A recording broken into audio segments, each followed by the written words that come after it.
Xudoyzodda joylashgan 9 sotiklik hovlimizni obzorga kelganmiz. Fasad qismini ko'rishingiz mumkin. Bu yoqdan mana bu yoqgacha umumiy 30 metr. To'g'riga esa yana 30 metr kiramiz. Umumiy 9 sotik bo'ladi. Tashqarida esa 6 tonnali hovuzlari joylashgan ekan. Manzilni to'liqroq tushuntirib o'taman. Bu yoqda mo'jizadan kirib keladigan asosiy yo'l bor, bilsanglar.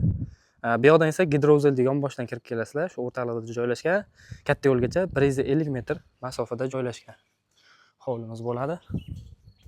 Hovlimizda ko'rib turibsizlar, darvozaxona qismi mana shunaqangi katta, keng bo'ladi. Mana bu yerga bemalol ikkita mashinani sig'dirsanglar bo'ladi. Kirganimizda o'ng tomonda mehmonxonasi joylashgan. Xonalari juda katta-katta bular. Bu yoqda esa mana shunaqangi xonalari bor. Bu yoqda esa spalniyasi bor ekan. Endi uyimizni hovli qismiga o'tamiz. Xo'p, bu yoqda qo'shimcha xonalar bor, ko'rib turganingizdek. Bu yoqda esa mol xonalari bor ekan. Bu yoqda xonalarga kirish eshigi mana shu yerdan kiriladi. Bu yoqda esa qo'shimcha xonasi, oshxonasi bor. Yonida hammomlari bor. Bunisi hojatxona ekan.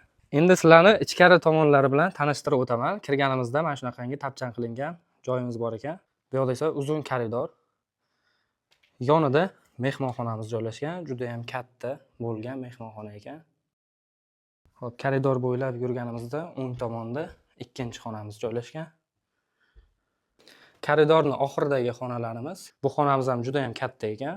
Tashqariga qaragan ikkita derazasi bor, konsiner televizorlari bor. Yonida esa bolalar xonasi, detskiy xonacha joylashgan.